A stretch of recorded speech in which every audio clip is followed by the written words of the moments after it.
tarde, caros amigos, companheiros espíritas, simpatizantes da doutrina, que estão mais uma vez acompanhando a Rádio Biguaçu FM. Estamos iniciando mais um programa Conhecendo o Espiritismo. Vamos ouvir o hino de louvor a Deus na voz de Marcos Viana, o Pai Nosso.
O programa Conhecendo o Espiritismo vai ao ar todos os domingos, das 18 às 19 horas, sempre alternando seu comando entre o Grupo Espírita Caminho da Luz e o Centro Espírita Fé, Esperança e Caridade, ambos filiados à Federação Espírita Catarinense Brasileira.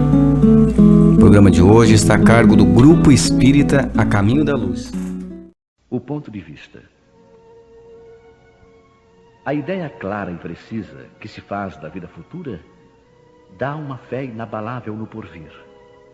E essa fé tem consequências enormes sobre a moralização dos homens, porque muda completamente o ponto de vista pelo qual eles encaram a vida terrena.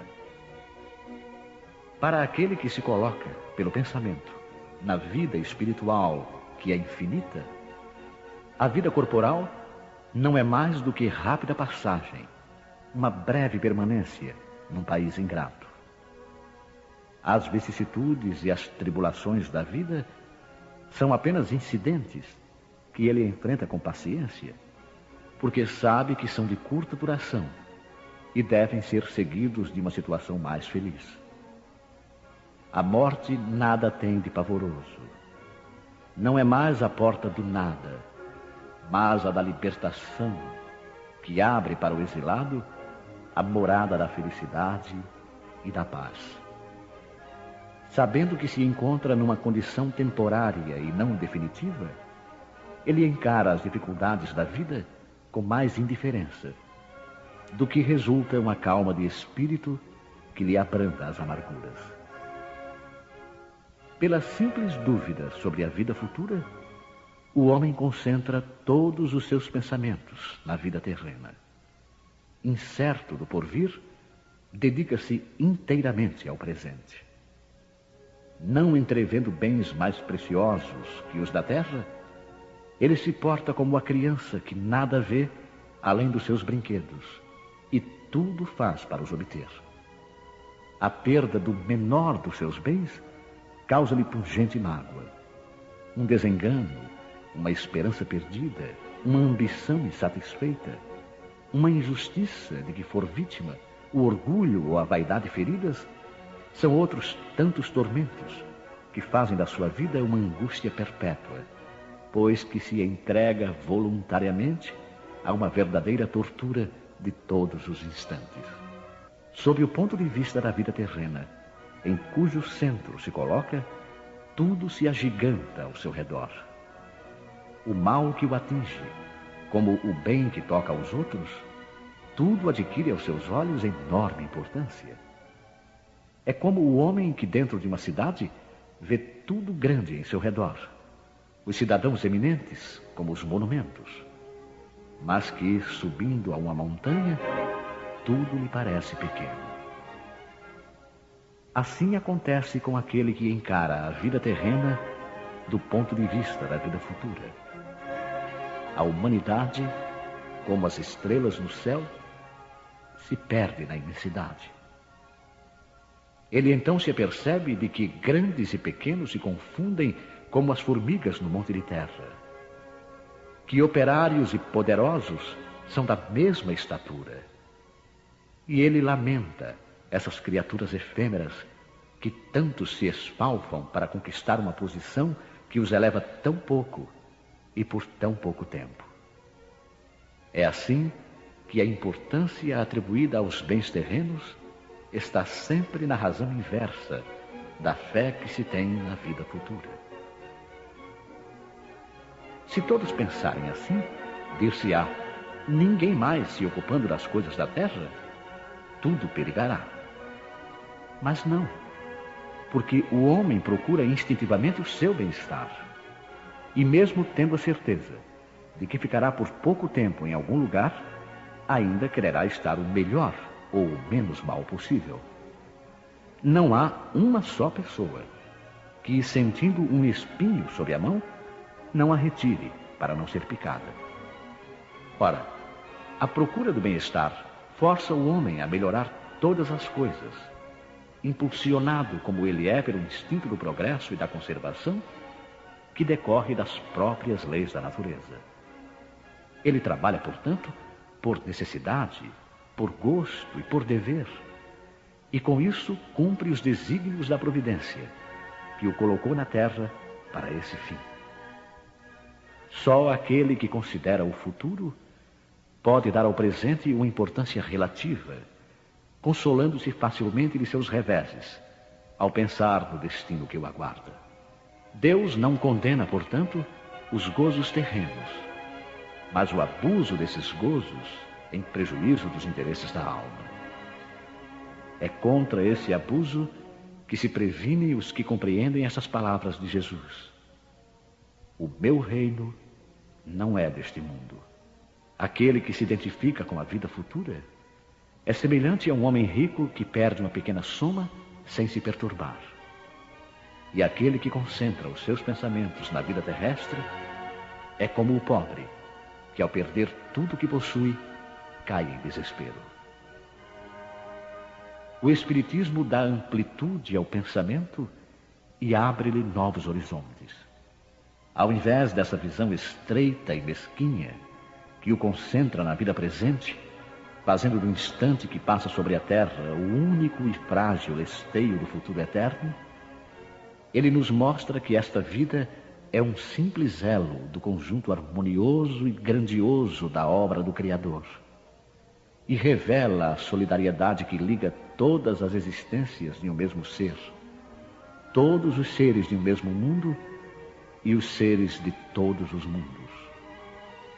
Oferece, assim, uma base e uma razão de ser à fraternidade universal, enquanto a doutrina da criação da alma, no momento do nascimento de cada corpo, faz que todos os seres sejam estranhos uns aos outros. Essa solidariedade das partes no mesmo todo explica o que é inexplicável, quando apenas consideramos uma parte. Essa visão de conjunto, os homens do tempo de Cristo não podiam compreender. E por isso, o seu conhecimento foi reservado para mais tarde.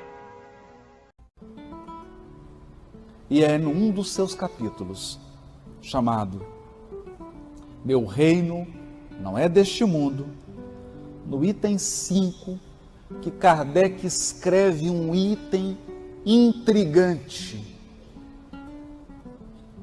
E é a partir desse item que nós convidamos a todos à reflexão da noite sobre o bom ânimo.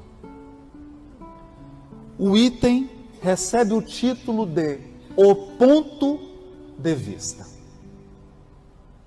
O ponto de vista. É intuitivo para todos nós aqui presentes, encarnados e desencarnados, que a visão que você tem de um objeto depende da posição em que você decide se colocar para observá-lo. Nós escolhemos o que queremos enxergar. Somos nós que optamos o que queremos ver, porque quase todos os objetos e quase todas as pessoas oferecem ao nosso olhar muitos ângulos. Você pode escolher olhar o lado sombrio de uma criatura. Você pode se especializar em olhar o defeito de alguém.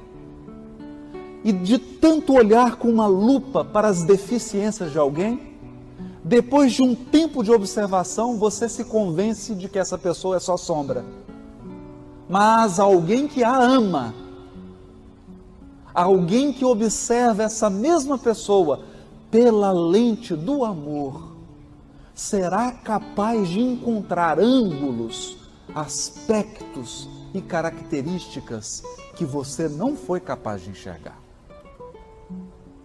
É assim conosco também nas circunstâncias. Os fatos que há 10 anos atrás lhe pareciam tropeços, infelicidades, contratempos, se revelaram à medida que seu espírito foi amadurecendo na experiência humana, se revelaram fatos proveitosos e educativos. Se não doces, se não felizes, pelo menos educativos. Nos fizeram crescer. Porque a dor e a lágrima também nos faz crescer. O sofrimento também muitas vezes faz o trabalho que nós não permitimos, que nós não demos permissão para o amor fazer. É assim que Kardec inicia esse item extraordinário do Evangelho segundo o Espiritismo, o ponto de vista, dizendo: a ideia clara e precisa que se faça da vida futura proporciona inabalável fé no porvir. Não se trata de uma crença fugidia.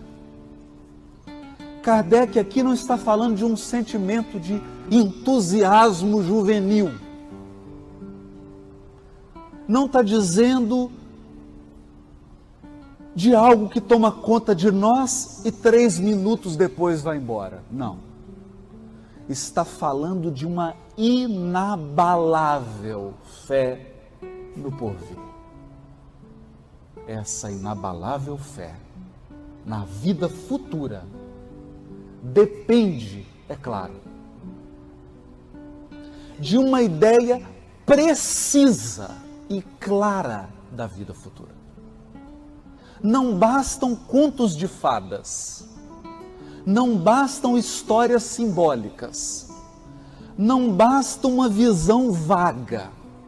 é preciso uma ideia precisa, detalhada da vida futura. Essa ideia, o Espiritismo a traz por completo.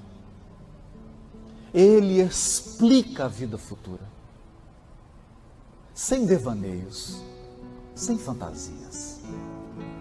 Explica o processo de desencarnação. Explica as leis divinas que regem o nosso progresso espiritual. Ele nos orienta sobre o que esperar e o que não esperar. Do que se trata a vida futura? E não apenas como uma teoria, uma hipótese, mas baseado em fatos ocorridos e que podem ser presenciados até hoje. Fatos que atestam a imortalidade da alma. E prossegue o codificador. Fé que acarreta enormes consequências sobre a moralização dos homens, porque muda completamente o ponto de vista sob o qual encaram eles a vida terrena. A vida terrena. A visão que você tem da vida futura, da vida que nos aguarda após o túmulo, determina o seu ponto de vista sobre a vida presente, sobre a vida material. Visão que determinará aspectos morais da maior relevância na vida de todos nós. Essa é a mensagem central do Espiritismo. Esse é o coração do Espiritismo. Nos colocar num ponto de vista que nos permita olhar para a vida material, para a vida física, para as perdas, para os prejuízos, para as injustiças, para as crueldades, para a maldade, com um outro olhar. De um lugar diferente. Mas acontece que milhões e milhões de criaturas que se movimentam hoje no auge da transição planetária escolheram outro ponto de vista, escolheram outro lugar do qual observam a vida material. É o que Kardec destaca no parágrafo seguinte. Pelo simples fato de duvidar da vida futura, o homem dirige todos os seus pensamentos para a vida terrestre. Pelo simples fato de duvidar. Porque é uma questão de atenção. Você não escolhe se posicionar e olhar a partir de um ponto que você tem dúvida. É por esta razão que a maioria de nós, hoje, sofre muito mais impacto pelos processos da transição planetária, porque escolhemos olhar para a vida material a partir do ponto de vista material. Sem nenhuma certeza quanto ao porvir, dá tudo ao presente. Tudo. Nenhum bem divisando mais precioso que os bens da terra, torna-se qual a criança que nada mais vê além de seus brinquedos. E não há o que não faça para conseguir os únicos bens que se lhe afiguram reais. Nós estamos vendo isso hoje nos noticiários, nas delações premiadas, nas prisões. o quanto que as pessoas são capazes de darem tudo para obterem os bens materiais. Darem tudo, até a sua dignidade, até a sua honra. Porque resolveram olhar para a vida de um ponto de vista puramente material, excluindo a ideia da vida futura. Prossegue o codificador: a perda do menor desses bens lhe ocasiona causticamente pesar. Não é um pesar simples, é um pesar ácido. Porque aquele indivíduo colocou tudo, toda a sua esperança na vida material. Qualquer coisa que se perca da vida material é ácido, é pesaroso.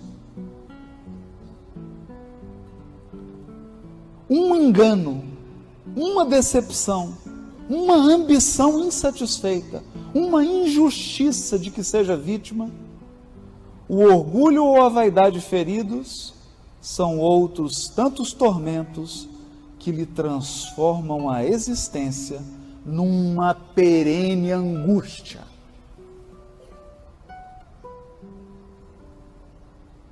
E o sentimento que se alastrou hoje pelo mundo é o sentimento da angústia, consequência natural do materialismo que tomou conta dos corações humanos.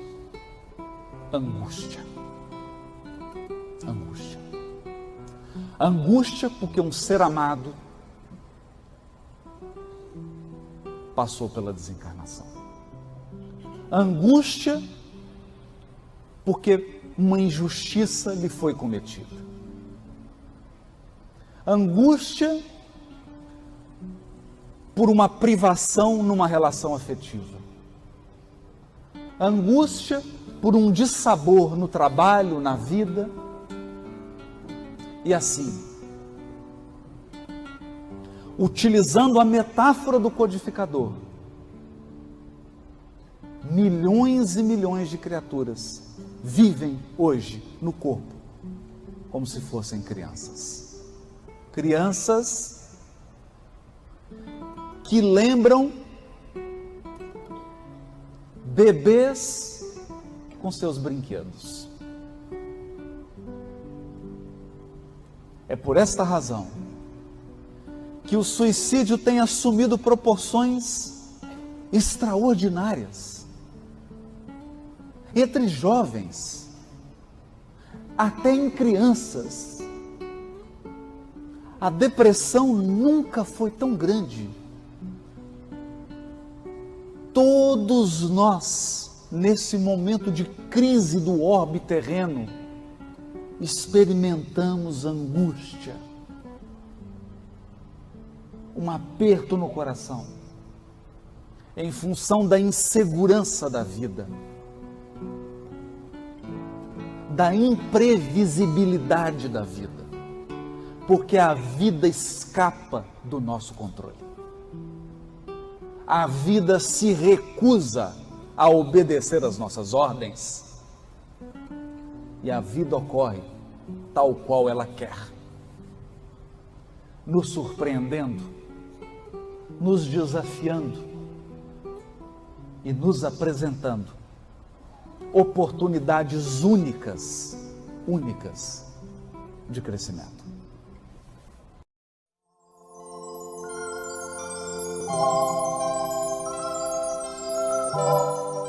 Deus em ti.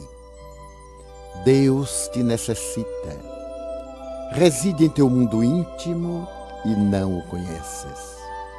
Manifesta-se em tua vida de mil formas. Todavia permaneces ignorando-o. Alenta-te com a esperança, irradiando o amor que te mantém em equilíbrio na estrutura do teu corpo, da tua mente, da tua emoção. Sustenta-te através do ar e sua luz, a irradiar-se na força do sol,